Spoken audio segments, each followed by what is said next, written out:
मित्रांनो, शालिनी भक्तिसागरमध्ये तुमचे मनपूर्वक स्वागत आहे। तर मित्रांनो, आज आपण या व्हिडिओच्या माध्यमाने जाणून घेणार आहोत गणेश पुराणमधील अंगारिका योग आणि विनायक चतुर्थी आज आहे। तर आपण दिवोदासाचा कशी गणपती बाप्पा प्रसन्न झाले आणि गणेश लोकाची प्राप्ती झाली तर ते आपण ऐकणार आहोत। तर कोणी चॅनलला नवीन आलं असेल तर लाल बटनवर सबस्क्राईब करा, ऑलवर क्लिक करा आणि जास्तीत जास्त जणांना शेअर करा। कुठून कोणत्या गावाहून तुम्ही माझा हा व्हिडिओ ऐकत आहोत आपल्या गावाची कमेंट्स नक्की करा। श्री गणेशाय नमो नमः। आज वक्रतुंडाचा जन्म कसा झालेला आहे तर ते आपण ऐकणार आहोत। वक्रतुंडाचा जन्म। सर्व देव आणि ऋषी मिळून केदार क्षेत्री ब्रह्मदेवाला शरण गेले। तेव्हा तो त्यांना म्हणाला, दुरासदाला शंकराने अनेक वर दिले असल्याने त्याचा कोणाच्याही हातून वध व्हायचा नाही। शंकराने जर पार्वतीच्या पोटी जन्म घेतला तर तोच त्याचा नाश करील। त्यावर सर्व देवांनी व ऋषींनी भवानीची स्तुती करून गजाननाची स्तुती केली। तेव्हा आकाशवाणी झाली, घाबरू नका, मी दुरासदाच्या नाशाच्या तयारीत आहे। ही वार्ता देवांनी पार्वतीला सांगितली। त्यावेळी पार्वती म्हणाली, बरं ठीक आहे, दुरासदाला मृत्यू येईल यात काही शंका नाही, असे बोलून तिने आपला राग प्रकट केला। तेव्हा तिच्या श्वासोवासाबरोबर नेत्रातून अत्यंत तेजस्वी अशा अग्निज्वाला बाहेर पडू लागल्या। त्या ज्वालांमध्ये देवांना अंतर्ज्ञानाने 2 दंतासह शुंड दंडाने युक्त व वस्त्रालंकार मंडित अशी विनायकाची मूर्ती दिसली। तेव्हा सर्व देवांना आनंद झाला। त्यांनी त्यांचे नाव वक्रतुंड असे ठेवले। गजानन, दुरासद, मल्लयुद्ध। गजाननाने सर्वांना धीर दिला। नंतर सिंहावर आरूढ होऊन प्रचंड तीक्ष्ण अशी शस्त्रे हातात घेऊन तो दुरासदाबरोबर युद्धासाठी आला।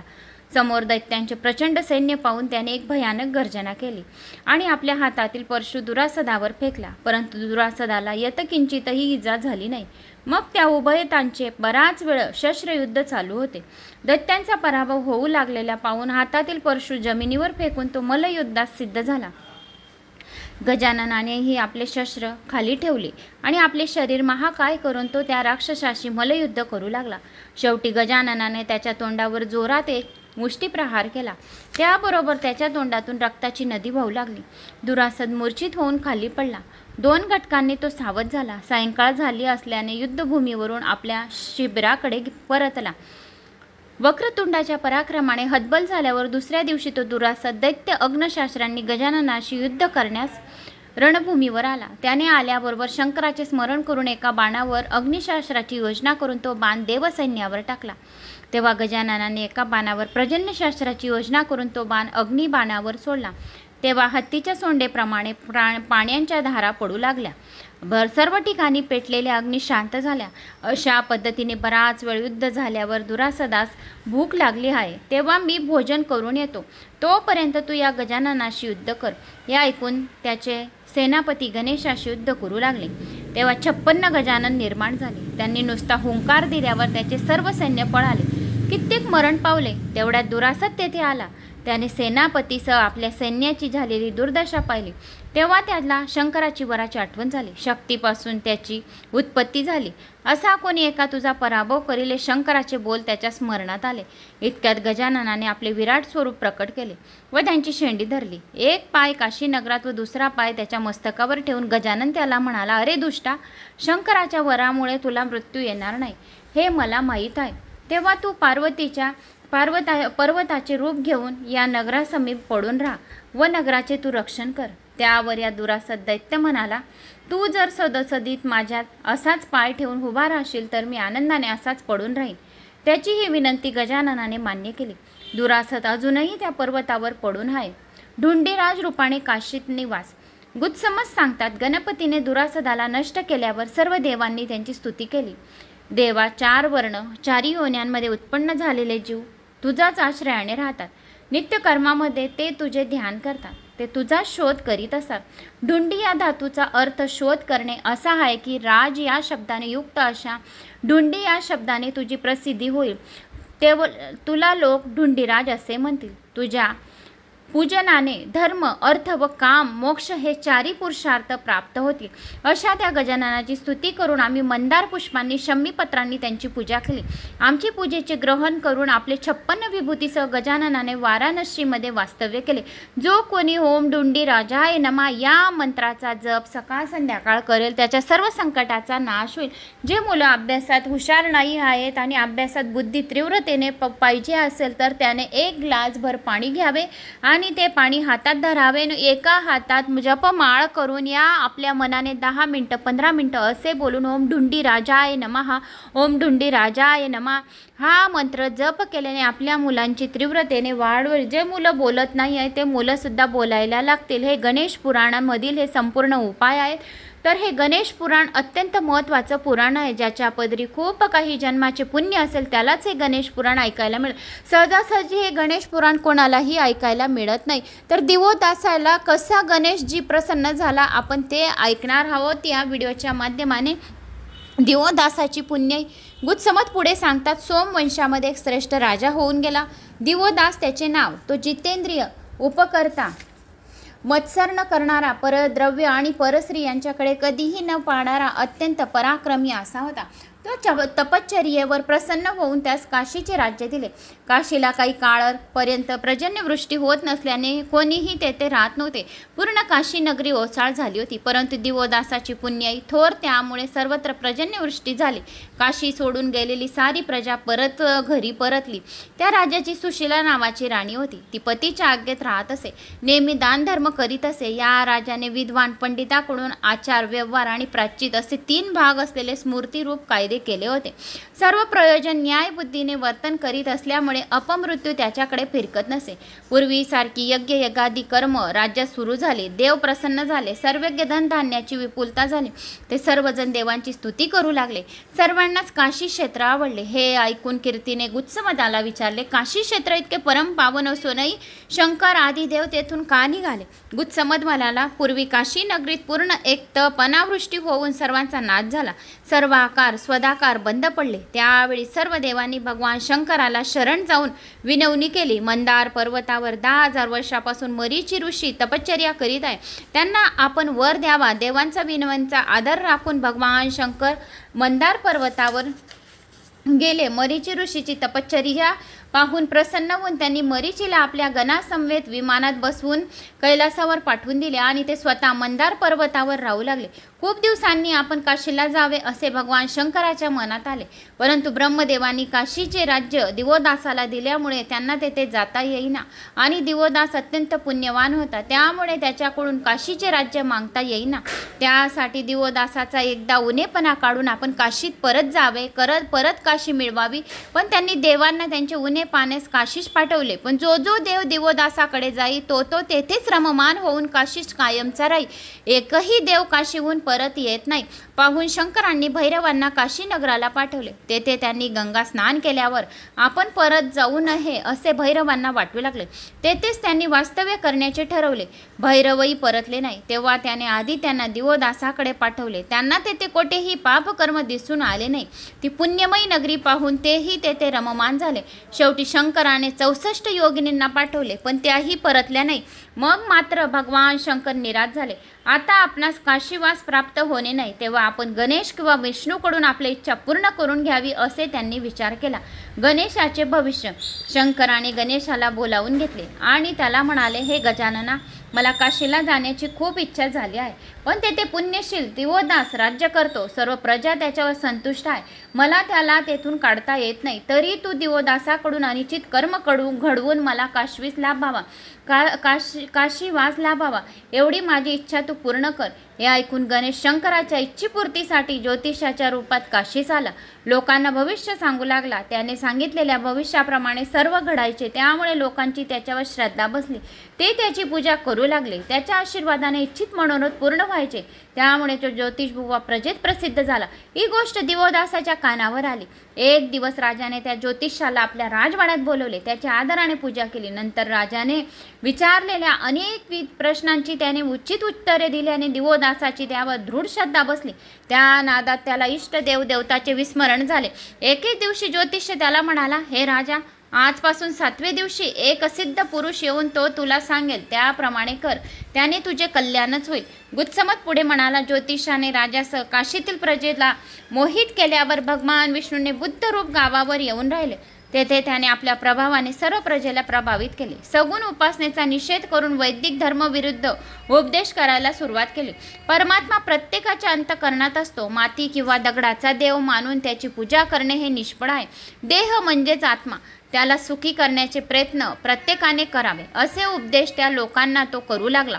त्या उपदेश ऐकून अनेकांनी त्यांचे शिष्यत्व स्वीकारले. भिक्षुणीचे रूप धारण करून लक्ष्मीनेही आपल्या पतीच्या उपदेशाचा प्रचार स्त्रियांमध्ये केला.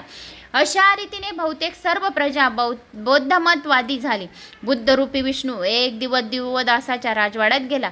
म्हणाला, राजा, मी तुला सांगतो ते तू नीट ऐक. तुझी सगळी प्रजा निर्गुण उपासक झाली असल्यामुळे आता तू काशीचा त्याग करायला हवा. तेव्हा राजा म्हणाला, मला एका ज्योतिष्याने सांगितले होते की तुला एक सिद्ध पुरुष मिळेल. तो सांगेल त्यानुसार तू वाग. त्याप्रमाणे तो आज मला काशीचा त्याग करावयास सांगत आहे. म्हणून मी काशी सोडून साधना करण्यात जात आहे. यावर विष्णूने असे केल्याने तुला लवकरच मुक्ती मिळेल, आशीर्वाद मिळेल. काशी नगरीतून दिवोदास निघून गेल्यावर ज्योतिष आपल्या पूर्वीच्या गजानन रूपात काशीत राहू लागला. विष्णूने दिवोदास काशी सोडून गेल्याचे मदार पर्वतावर जाऊन शंकराला सांगितले. भगवान शंकर वाजत गाजत काशीत आले. श्री गजाननाला वंदन करून त्याची स्तुती करीत म्हणाले, तू सर्व पुरुषार्थाचा शोध करून ते भक्तास पुरवतोस, म्हणून तुला ढुंडीराज असे म्हणतात. जो कोणी ढुंडीराजाच्या या कथा ऐकेल तरी त्याच्या सर्व विघ्नांचा, सर्व संकटांचा नाश होऊन त्यांच्या मुलाबाळांची प्रगती होईल. त्यांची प्रगती होईल आणि ज्याचे खूप काही जन्म, त्यांच्या जन्मामध्ये खूप काही पुण्य त्यांच्या पदरी पडलं असेल त्याला जे ढुंडीराज गजाननाची कथा ऐकायला मिळेल. असे हे ढुंडीराजाची कथा ही सर्व पुण्यमयी आहे आणि अष्टविनायक क्षेत्राची पुण्यफळाची प्राप्ती करून देणारी आहे. म्हणून या गुत्समत पुढे कीर्तीला म्हणाले, ज्याच्या कृपादृष्टीने तुला तुझा मुलगा जिवंत झाला. पुन्हा त्या गजाननाचे महात्म्य असे आगाध आहे. एवढे सांगून शंकर कीर्तीचा निरोप घेऊन निघून गेले. पुढे कीर्ती आपल्या मुलाबरोबर काशी नगरात आले. प्रथम ढुंडीराजाच्या मंदिरात गेले. त्या ठिकाणी दुर्वा शम्मी वाहून आपल्या मुलांच्या कल्याणासाठी तिने गजाननाला प्रार्थना केली. गजानन संतुष्ट झाले. तेव्हा कीर्ती गजाननाला म्हणाली, तुझ्या आशीर्वादाने माझा प्रसादांपर्यंत जिवंत झाला. आता तुझ्या आशीर्वादाने तुझ्या चरणी याची भक्ती सदैव राहावं, त्याला उत्तम राज्य, प्रसिद्ध व सौख्य प्राप्त हो. तिने सांगितलेले सर्व वर गजाननाने दिले. तसे सहस्र वर्षाचे आयुष्य देऊन आपल्या हातातील परशु त्यांनी श्री प्रसादनाला दिले. त्यामुळे त्याला परशुभाऊ असे नाव पडले. आता गणेश लोक. मुलगा जिवंत झाल्यावर कीर्ती आपल्या मुलासह कर्णपूर नावाच्या नगरामध्ये आली. तिथे तिला लोकांनी ओळखले. तिला तिच्या मुलाला पालखीत बसून राजवाड्यात आणले. त्या दोघांना पाहून राजाला खूप आनंद झाला. राजा न्यायबुद्धीने राज्य करू लागला. पुढे काही वर्षानंतर श्री प्रसादनाला राज्य देऊन तो तपश्चर्याला निघून गेला. श्री प्रसादन म्हणजेच परशुभाऊने आपल्या असलेल्या गुणांनी त्रिभुवनात कीर्ती मिळवावी. त्याने मंदार वृक्षाच्या लाकडाची श्री गणेशाची एक अत्यंत सुंदर प्रतिमा तयार करून आपल्या गळ्यात बांधली. त्याने अगदी वर्ष न्यायाने राज्य केले आणि तो आपल्या मुलाकडे राज्यकारभार देऊन गणेश लोकी निघून गेला. त्यावर व्यासांनी विचारले, ब्रह्मदेवा, मला गणेश लोक कुठे आहे ते कसं सांगता का? तेव्हा ब्रह्मदेव म्हणाले, आधी गणेश लोक कोठे आहे ते मी नारदाला सांगितले होते. नारदाने ते मृदुंगलाला सांगितले. मृदुंगलाने काशीराजाला सांगितले. तेच मी तुला आता सांगत आहे. एक दिवस गजानन आपल्या कामदायिनी नावाच्या शक्तियोगाने इशू नामक सागरात तो लोक वसवून त्याला आपले नाव दिले. गणेश लोकात राहणाऱ्यांना राग, द्वेष, सुख, दुःख, जन्म, मृत्यू आदी द्वंद्वादी पीडा होत नाही. सिद्धी आणि बुद्धी ह्या निरंतर सेवा करत असतात. सामवेद ते गायन करत असतात कायम. कल्पवृक्ष तेथे असल्याने सर्वांच्या मनात इच्छा तात्काळ पूर्ण होतात. काशीराजाची आता इच्छा. मृदुंगल ऋषी यात्रा करीत काशीराजाकडे आले. राजाने त्याची पूजा केली आणि त्यांना प्रश्न विचारले. तेव्हा मृदुंगलाने जी कथा सांगितली तीच मी तुला सांगतो. गणेश लोक, स्वानंद भुवन आणि निजलोक अशी दोन प्रसिद्ध नावे आहेत. जेव्हा देवांतक आणि नरांतक असे 2 राक्षस निर्माण करून त्रिभुवनाला त्रास देतील, त्यावेळी त्याच्या नाशासाठी गजानन मानव अवतार घेतील. तेव्हा गणेश बालरूपाने अनेक विविध लीला करतील, दैत्यांचा नाश करतील आणि तो त्या राज्यातील शुक्ल ब्राह्मणाच्या घरी जेवण करेल. असा तो मानवरूपी गणेश जेव्हा तुझ्या घरी येईल तेव्हा तू त्याची पूजा करशील, तुला गणेश लोक प्राप्त होईल. एवढे सांगून मृदुंगल ऋषी निघून गेले. तेव्हा काशी राजाने भक्तिभावाने गजाननाची पूजा करीत होता. खूप वर्षानंतर कश्यपाच्या पत्नीचे म्हणजे आदितीच्या पोटी गणेशाने अवतार घेतला. तो दिसोमासासारखा वाढू लागला. 7 वर्षाचा झाला होता. तो क्षीरसागरातील आनंदभुवन निघून गेला. त्यावेळी राजाला खूप वाईट वाटले. गणेशाच्या विरहाने तो व्याकुळ होऊन भेटेल त्याला विनायक समजून तो आलिंगन देऊ लागला. एक दिवस परत मृदुंगल ऋषी राजाकडे आले. ते म्हणाले, तू असाच गणेश लोकात जाऊन वास करावा असे मला वाटते. मृदुंगल ऋषी पुढे म्हणाले, अरे राजा, तुला अजून 5 वर्ष पृथ्वीचे राज्य करवायचे आहे. नंतर तू संदेह गणेश लोकील जाशील. तेथे 1 कल्पपर्यंत तुझे वास्तव्य राहील. त्यावर राजा म्हणाला, ऋषीवर, तो गणेश लोक कसा आणि कोणत्या पुण्याईने तो मला मिळेल? त्यावर मृदुंगल ऋषी म्हणाले, गणेश लोकाचा दिव्य लोकही म्हणतात. तेथे कामदायिनी नावाच्या आसनावर श्री गणेश बसलेले असतात. गणेश लोक 5000 योजनाने विस्तृत आहे. रत्न सुवर्ण संपन्न अशी तेथील भूमी आहे. हा लोक इशू सागरामध्ये असून व्रत दान आदींनी हा लोक प्राप्त होत नाही. पण श्री गणेशाची ज्याच्यावर कृपा दृष्टी असते, श्री गणेशाचे जे पुण्य आहे, ज्यांच्या जन्मी खूप जन्माचे पुण्य आहे, त्याला हे गणेश लोकाची माहिती, गणेश लोकाचं संपूर्ण चरित्र त्यालाच ऐकायला मिळेल. जो कोणी गणेश लोकाचं चरित्र ऐकतो त्याला गणेश लोकाची प्राप्ती होते, धनधान्याची प्राप्ती होते. जो जिथे जातो तिथे त्याला विजयची प्राप्ती होते. असे हे गणेश लोकाचे हे आख्यान, गणेश लोकाचा हा महिमा, गणेश लोकाचं हे महत्त्व, गणेश लोकाचे हे 21 नावाचं पठण. तर असं हे गणेश लोकाचे महात्म्य अप्रतिम आहे. तर गणेश लोक कसा प्राप्त होतो त्याची संपूर्ण माहिती मी तुला आता सांगतो. तर आधीनी हा लोक प्राप्त होत नाही, पण श्री गणेशाच्या कृपादृष्टीने ज्याच्याकडे कृपादृष्टी असेल त्यालाच हा लोक प्राप्त होतो. त्यालाच ही कथा ऐकायला मिळते. वेष्ट व समुष्टी रूपाने गणेश तेथे वास करतो. गणेश लोकामध्ये गणेश लोकाचे समग्र वर्णन करणे माझ्या अव्यक्य बाहेर आहे. एवढे बोलून मृदुंगल ऋषी निघून गेले आणि काशी राजा तपश्चर्या करू लागले.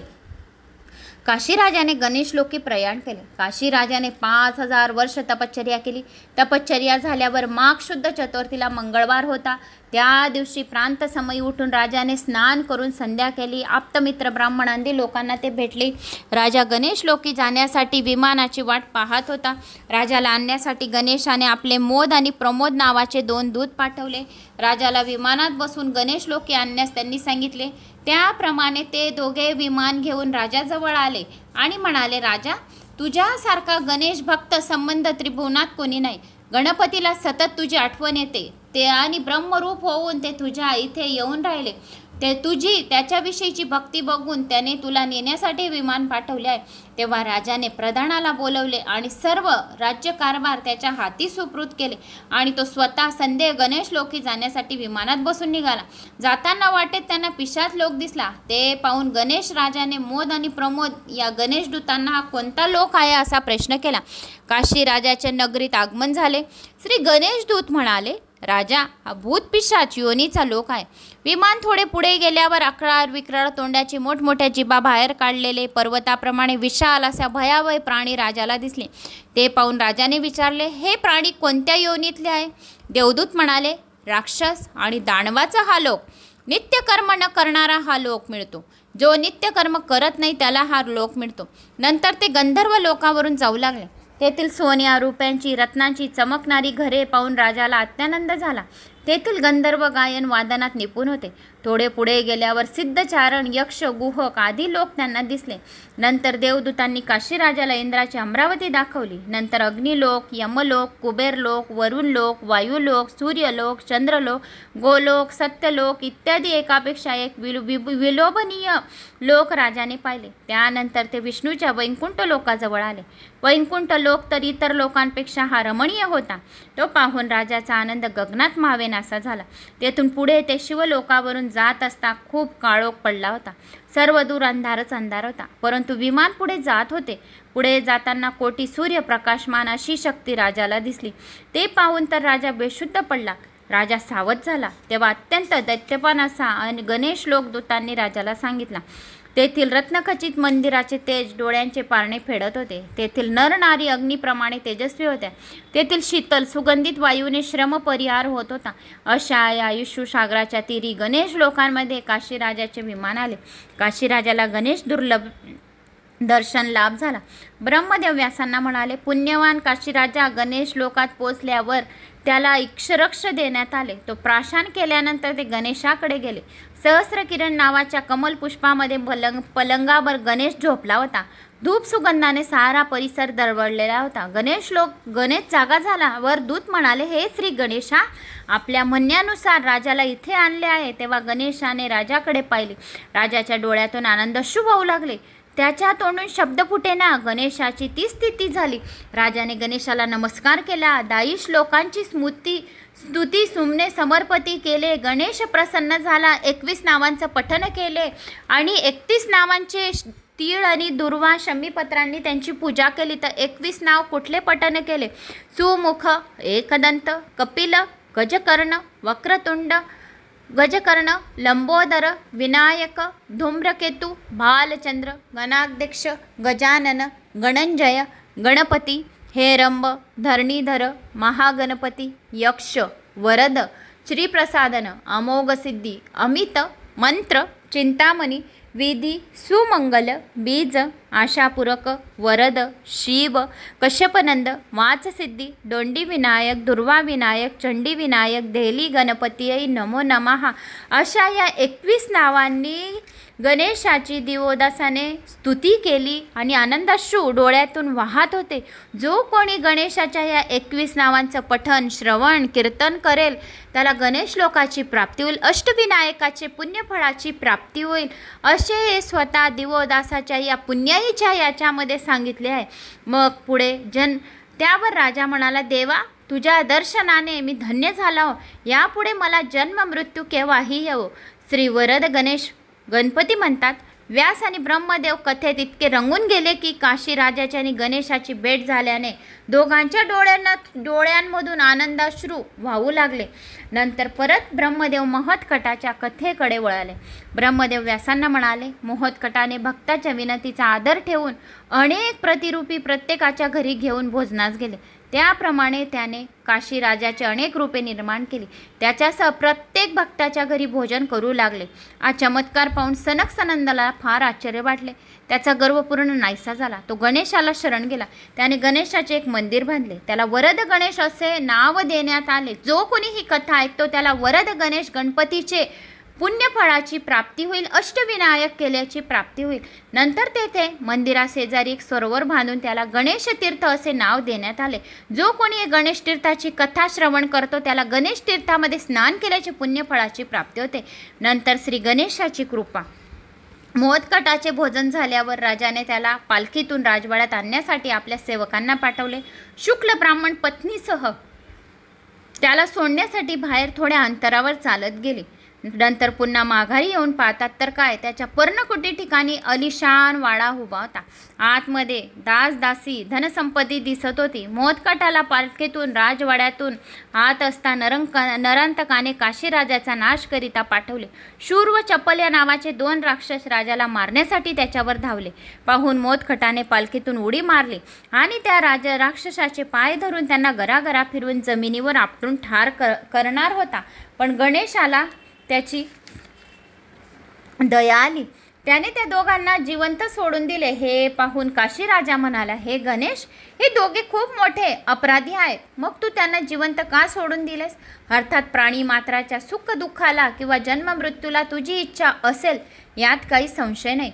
नरांतक युद्धाला सज्ज. महोत्कटाने शूर व चपल या दोघांना सोडून दिल्यावर व नरांतकाकडे आले. त्यांनी महोत्कटाचा पराक्रम त्याला सांगितला. हे ऐकून नरांतकाने द्वेषाने थरथर लागला आणि त्याने एक महाभयंकर गर्जना करून आपल्या सैन्याला युद्धासाठी सज्ज होण्यास सांगितले. थोड्याच वेळात त्याची चतुरंग सेना सज्ज झाली. अतिरथी महारथी दैत्य शस्त्रसज्ज होऊन आपापल्या रथातून निघाले. सर्व सैन्य सज्ज झाल्यावर नरांतक त्या सर्वांना घेऊन काशीराजाच्या नगराजवळ येऊन उभा राहिला. काशीराजाच्या सैनिकांनी राजाला येऊन सांगितले की नरांतकाने आपल्या सैन्यासह नगराला वेढा दिला आहे. राजाने गणेशाची प्रार्थना केली आणि आपले सैन्य घेऊन नरांतकाशी युद्ध करण्यासाठी सज्ज झाला. नरांतकाचे अफाट सैन्य पाहून काशीराजाचा प्रधान म्हणाला, महाराज, नरांतकाचे सैन्य खूप आहे.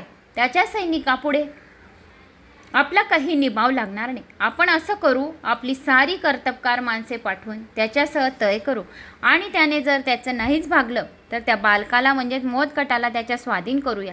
प्रधानाचे बोलणे संपतो न संपतो तोच शत्रू सैन्याने नगराच्या आत शिरून घरेदारे जाळण्यास सुरुवात केलेली पाहून राजा प्रधानाला म्हणाला, आमच्या डोळ्यासमोर घरेदारे जाळली जातायत. माझे प्रजेची हवयलना पाहून विचार कशाला करायचा. एवढे बोलून राजा आपल्या सैन्यासह नरांतकाच्या सैन्यावर तुटून पडला.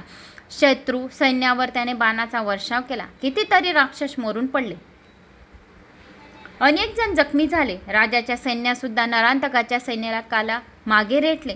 राक्षस मागे हटलेले पाहून काशीराजा एकटाच शत्रू सैन्याचा पाठलाग करू लागला. राजा एकटाच आहे हे पाहून शत्रू सैन्याने त्याला घेरले व जिवंत पकडून त्यांनी नरांतक राजाकडे नेले. नरांतकाला खूप आनंद झाला. आपले उद्दिष्ट साध्य झाले असे त्याला वाटले आणि ते बालक म्हणजे मोहतकटाशी आपला काहीच संबंध नाही असा विचार करून त्याकडे त्याने दुर्लक्ष केले. असे आपल्या रथात बसून निघून गेले. कारपुरुषाने नरांतकाचा पराभव केला आणि मग शत्रू सैन्याने काशीराजाला पकडून नेलेले एकूण राजाच्या पत्नीने अंबेने आकांत केली. ती म्हणाली, या कुमाराच्या मोहतकटाच्या बोलण्यावरून राजाने शत्रूवर हल्ला केला, त्याच्याशी युद्ध केले. माझ्या पतीला आता शत्रूच्या तावडीतून कोण सोडवणार. राणीला व्याकुळ झालेले पाहून मोहतकटाने एक मोठी गर्जना केली आणि युद्ध करण्यासाठी सैन्य सिद्ध करण्याची आज्ञा केली. त्याबरोबर प्रचंड सेना निर्माण झाली. त्या सैन्याचा मुख्य जो कालपुरुष होता त्याने मोहनकटाला नमस्कार केला व आज्ञा मागितली. त्याच वेळी मला अतिशय भूक लागली आहे असे म्हणाला आणि त्यावर मोहतकट म्हणाला, इतकेच ना, जा नरांतकाचे सैन्य पोटभर खा आणि नरांतकाला माझ्याकडे घेऊन ये. ते ऐकून कालपुरुषाने एक भयंकर गर्जना केली. आपल्या सैन्यासह नरांतकाच्या सैनिकावर तुटून पडले. ते कालपुरुषाचे अक्राळ विक्राळ रूप पाहून शत्रू सैन्य अत्यंत घाबरले. कालपुरुषाने आपले हात लांब करून हातात येतील तेवढे सैन्य आवळून खाऊन टाकले. नरांतकाने फरफटत त्याने मोदकटाजवळ आणून म्हणाला, महाराज, मला खूप झोप येते आहे कारण मी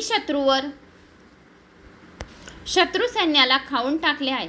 आता मला झोपण्यासाठी जागा दाखवा.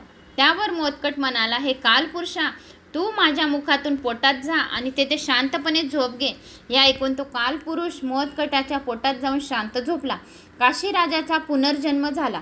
ब्रह्मदेवाला व्यासांनी विचारले, ब्रह्मदेवा, गणेशाचे निर्माण केलेला तो पुरुष कोण? त्याला त्याने कसे काय उत्पन्न केले? त्या ब्रह्मदेव म्हणाले, निर्गुण असे जो ब्रह्म तो दुष्टांचा नाश करण्यासाठी सगुण झाले तोच हा विनायक. या विनायकाने आपल्या इच्छाशक्तीने उत्पन्न केलेल्या पुरुषांनी नरांतकाला सोडून सर्व दैन्य गिळून टाकले. त्यात अपात्य पुत्रासह काशीराजाने त्याच्या पोटात गेला होता. हे पाहून विनायकाच्या पोटात एक बालक निर्माण झाले व त्या बालकाने राजाला विनायकाच्या केसाच्या मुळाच्या छिद्रातून बाहेर आणण्याची वाट दाखवली. त्यावेळी त्यातून राजा बाहेर आला. राजा बालक अपात्य बाहेर आले तेव्हा त्यांनी आपले नगर पाहिले. त्यांना पूर्वीप्रमाणे आपले नगर बघून राजाला खूप आनंद झाला. मोठकट समोर खेळत आहे हे पाहून राजाने विनायकाची पूजा केली. आपली पती सुखरूप परतले. पती दर्शनामुळे अंबाही खूप आनंदित झाली. तर अशा आहे गणेश लोकाची कथा होती. आता गणेशाला दुर्वा का प्रिय आहे? कौंडिन्य ऋषी पुढे सांगू लागले, जेव्हा अनलासूर गणेशाजवळ आला तेव्हा त्याच्या नेत्रातील अग्नीने समुद्र कोरडा पडला. पृथ्वीही डळमळू लागले. तेव्हा बाल गणेशाने अनलासुराला गिळून टाकले. त्यामुळे गणपतीच्या सर्व अंगाची आग होऊ लागले. त्यावर शीतल काहीतरी लावायला पाहिजे म्हणून सर्व देव धावले. त्यांनी बाल गणेशाला शरीराची आग कमी होण्यासाठी त्याच्या मस्तकावर चंद्राची स्थापना केली म्हणून त्याला भालचंद्र असे नाव देण्यात आले. ब्रह्मदेवाने गणेशाला सिद्धी आणि बुद्धी या नावाच्या 2 कन्या मानसकन्या अर्पण केल्या. त्या पंख्याने वारा घालू लागल्या आणि विष्णूंना आपल्या हातातील कमळ त्याला दिले. त्यामुळे गणेशाला पद्यपाणी असे नाव पडले. वरुणाने उदकाचा अभिषेक केला तरीही त्याचा दाह शांत झाला नाही. हे पाहून शंकराने सहस्र मस्तक असलेले नाग गणेशाला अर्पण केले, म्हणून त्याला व्यालब्धर असे नाव प्राप्त झाले. तेव्हा शेवटी 88 सहस्र मुनींनी 21 दुर्वाची एक एक करून जुडी अर्पण केली, गणेशाला वाहिली. त्या कुठे गणेशाचा देह शांत झाला आणि मग गणेशाला म्हणाले, अनेक उपाय करून माझा दाह शांत झाला नाही, परंतु दाह दुर्वांनी शांत केला, म्हणून त्या अत्यंत प्रिय मला राहतील. मला ज्यांनी दुर्वा अर्पण केल्या त्याला अश्वमेघ यज्ञाचे पुण्यफळाची प्राप्ती होईल. एवढे बोलून बालरूप गणेश गुप्त झाले. तेव्हापासून अनलासुराचा प्रशमन केला, म्हणून गणेशाला काल नल प्रशमन असे नाव देण्यात आले. आणि त्या ठिकाणी एक सुंदर देवालय बांधून श्री गणेश मूर्तीची स्थापना करण्यात आली.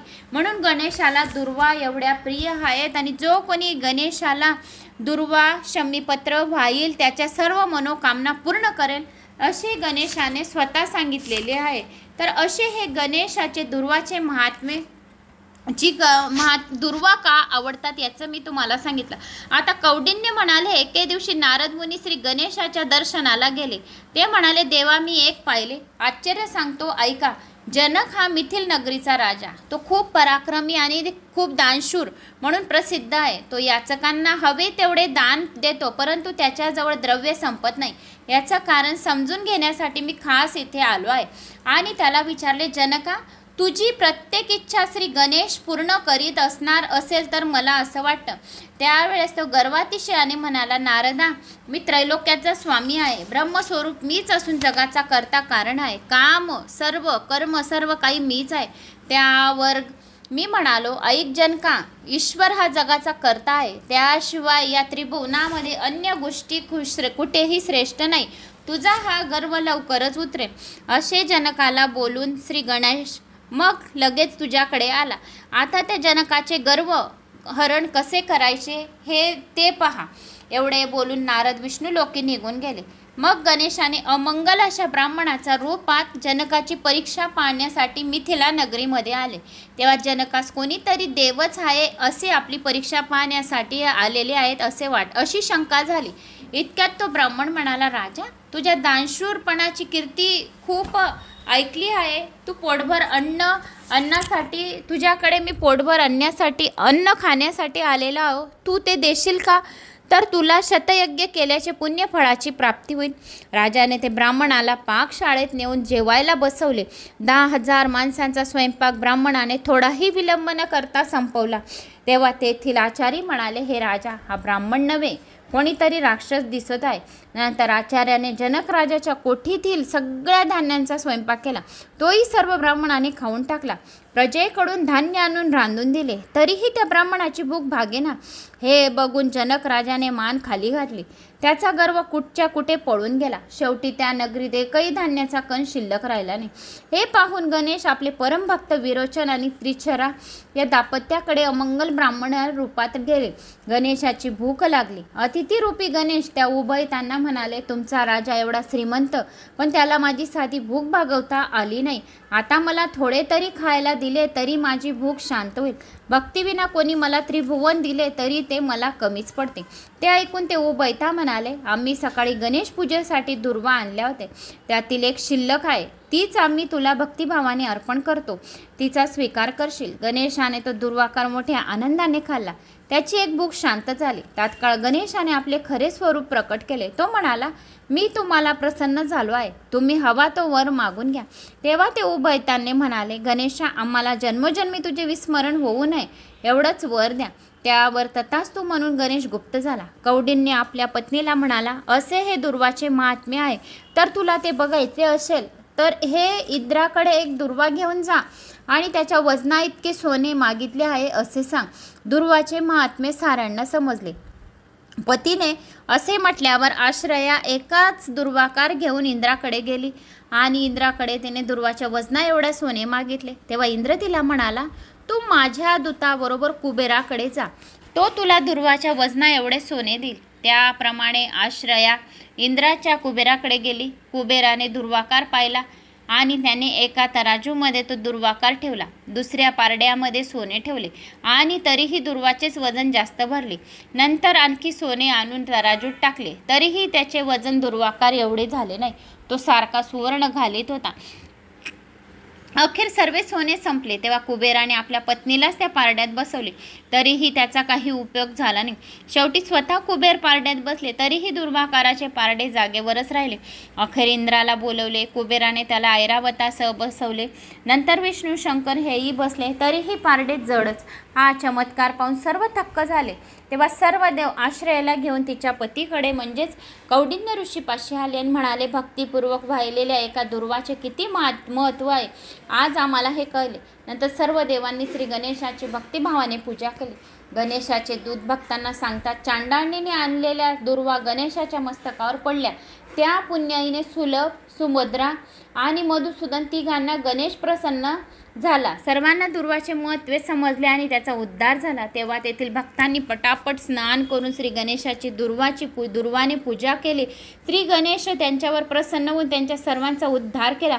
असे हे दुर्वाचे महात्म्य मी तुम्हाला या व्हिडिओच्या माध्यमाने सांगितले आहे. तर मला अशी आशा आहे की तुम्हाला माझे हे दुर्वाचे महात्म्य, गणेश श्लोक कसा प्राप्त झाला त्याचे महात्म्य, तुम्हाला संकटनाशक महिमा स्तोत्राचे 21 नावाचे पठण तुम्हाला सांगितले, तर ते तुम्हाला सर्व आवडलं असेल. आवडल्यास एक लाईक करा, चॅनलला सबस्क्राईब करा.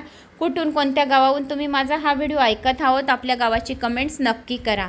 जय श्री महाकाल, जय श्री गणेशा. कमेंट्स करायला विसरू नका, शेअर करायला विसरू नका. शालिनी भक्तिसागर कथा हे सुद्धा माझंच चॅनल आहे, तर त्या चॅनलला पण सबस्क्राईब करा. जय श्री महाकाल.